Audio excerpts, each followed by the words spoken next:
चलिए आज के इस दिलचस्प एक्सप्लेनर में सीधे गोता लगाते हैं। आज हम एक आम घरेलू तकरार का इस तरह से विश्लेषण करेंगे मानो वो कोई हाई स्टिक्स ड्रामा या कोई बहुत बड़ा थिएटर प्ले हो। हम देखेंगे कि कैसे रोजमर्रा की छोटी छोटी बातें एक बहुत बड़े संघर्ष और वर्चस्व की लड़ाई में तब्दील हो जाती हैं। ये किसी रणभूमि से कम नहीं है। तो इस पूरे घरेलू नाटक की शुरुआत होती है एक बहुत ही मासूम सी लगने वाली टिप्पणी से। ये भड़काऊ रंग इस उम्र में अच्छे नहीं लगते। जैसे ही सास एक चमकीले रंग की साड़ी पहनती है, बहू ये तंज कसती है और बस यहीं से महायुद्ध की पहले चिंगारी भड़क उठती है। असल में ये कोई साधारण सी टिप्पणी बिल्कुल नहीं है, बल्कि घर की सत्ता पर अपना दबदबा कायम करने की एक सोची समझी शुरुआत है। और यहीं से शुरू होता है हमारा अंक 1 यानी विवाद की शुरुआत। अब दोनों तरफ से बचाव की कोशिशें और ईगो का सीधा टकराव पूरी तरह से सज चुका है।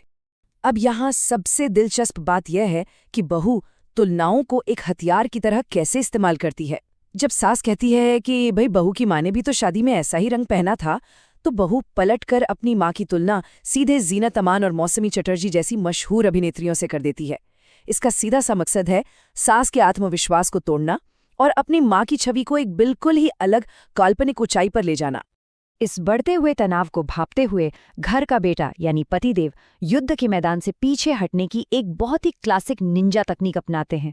पहले विवाद शुरू होता है, फिर अचानक एक फोन बजता है और वो इसे एक परफेक्ट मौके की तरह इस्तेमाल करके तुरंत ऑफिस के लिए खिसक लेते हैं। वो पूरी तरह से तटस्थ रहते हुए दोनों मुख्य किरदारों को आमने सामने की लड़ाई के लिए बिल्कुल अकेला छोड़ देते हैं। चलिए अब बढ़ते हैं अंक 2 की तरफ, यानी बढ़ता बेतुकापन। यहाँ से ये विवाद छोटी मोटी तकरार की सीमाएं लांघकर एक ऐसे स्तर पर पहुंच जाता है जो गणित और विज्ञान दोनों के हिसाब से पूरी तरह से असंभव है। जब सास ये सवाल पूछती है कि अगर उसकी माँ की उम्र 25 साल से भी कम है तो भाई उसने बेटी को कब जन्म दिया, इस पर बहू अपने बचाव में एक ऐसी जैविक असंभवता गढ़ देती है जो वाकई हैरान करने वाली है। वो पूरे आत्मविश्वास से दावा करती है कि पुराने जमाने में जल्दी शादी होने के कारण उसकी माँ ने महज 3 साल की उम्र में ही उसे जन्म दे दिया था। मतलब ये एक ऐसा दावा है जो तल्ख की धज्जियां उड़ा देता है। इसके बाद हमारा ये ड्रामा सीधे किचन में शिफ्ट हो जाता है, जो कि हम जानते हैं किसी भी घर में सत्ता का एक बहुत बड़ा केंद्र होता है। त्योहार का दिन है और सास अपनी एक बहुत ही प्रभावशाली और जमीनी हकीकत पेश करती है। वो अकेले ही गुलाब जामुन, दही बड़े, 5 तरह की सब्जियां, पुलाव, रायता और घर का बना शुद्ध देसी घी का घेवर तैयार करती है। वाकई ये एक असल और शानदार दावत है। लेकिन बहू पीछे हटने वालों में से कहाँ है। इस शानदार दावत को नीचा दिखाने के लिए वो एक और बहुत ही नाटकीय अंदावा ठोक देती है। वो कहती है कि उसकी अपनी माँ आम दिनों में भी 75 तरह के पकवान बनाती है। जी हाँ, बिल्कुल सही सुना, 75। और इतनी वैरायटी होती है कि पूरे घर की जमीन बस बर्तन और कढ़ाइयों से ही भरी रहती है। तो यहाँ सबसे अहम बात यह है कि इस विवाद में बेतुकेपन की सीमा सिर्फ 75 पकवानों पर ही खत्म नहीं होती। वो 75 तरह का खाना सिर्फ अपने परिवार के लिए नहीं बल्कि पूरे मोहल्ले के लिए बनता है, और वो भी महज 10 मिनट के अंदर। ये कल्पनाओं की एक ऐसी उड़ान है जिसका दूर दूर तक वास्तविकता से कोई लेना देना नहीं है। जब सास को यह एहसास हो जाता है कि इस कोरी कल्पना के सामने किसी भी तरह के लॉजिकल बहस करना बिल्कुल बेकार है, तो वो एक अलग ही रणनीति अपनाती है।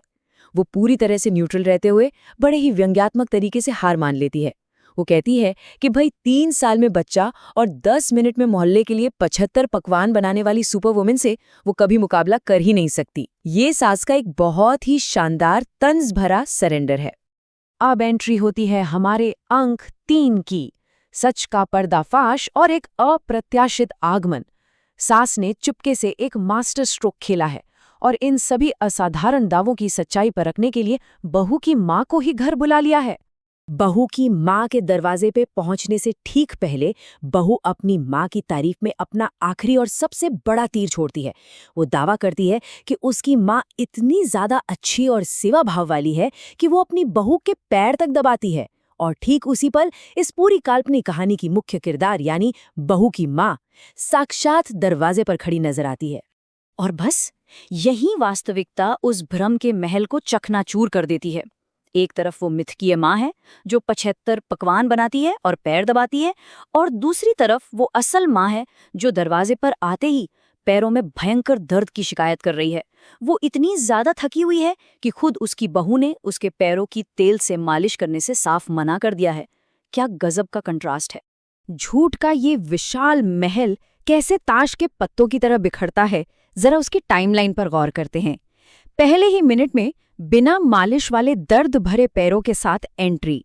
15वें मिनट में घर का बना इतना सारा खाना देखकर उनकी भारी हैरानी। 30वें मिनट में ये कबूल करना कि त्योहारों पर तो वो मंदिर के भंडारे की लाइन में लगकर खाना खाते थे। और फिर 45वें मिनट में सबसे बड़ा सच सामने आता है। और वो सच है उम्र का। गणित का वो बेतुका दावा तब पूरी तरह से ध्वस्त हो जाता है जब माँ खुद बड़े ही सहज भाव से बताती है कि उसने अपनी बेटी को 43 साल की उम्र में पैदा किया था। सब ताने मारते थे कि बुढ़ापे में बच्चा पैदा कर रही हो। इस एक सच ने 25 साल से कम उम्र और 3 साल में पैदा करने वाले सारे दावों की एक झटके में हवा निकाल दी। और अब हम पहुंचते हैं इस ड्रामे के अंतिम पड़ाव पर, अल्टीमेट पावर शिफ्ट, यानी अंतिम शक्ति परिवर्तन। अपने सारे काल्पनिक कवच छिन जाने के बाद बहू पूरी तरह से आत्मसमर्पण करने को मजबूर हो जाती है। वो एक बहुत ही कमजोर सा बहाना बनाते हुए कहती है, माँ जी मुझे माफ कर दीजिए, मैं तो बस आप लोगों से मजाक कर रही थी। उसका ये बचाव असल में उसके झूठे अहंकार के पूरी तरह से टूट जाने का प्रतीक है। अंत में ये पूरी कहानी हमें एक बहुत ही गहरे विचार के साथ छोड़ जाती है। जब अतिरंजित अहंकार का पर्दा गिरता है तो पीछे क्या बचता है? सिर्फ और सिर्फ वो कमजोर सी वास्तविकता जिसे छिपाने के लिए इतनी बड़ी लड़ाई लड़ी गई थी। ये एक्सप्लेनर हमें साफ तौर पर दिखाता है कि जब झूठ बेनकाब होते हैं तो सत्ता का संतुलन कितनी तेजी से बदल जाता है।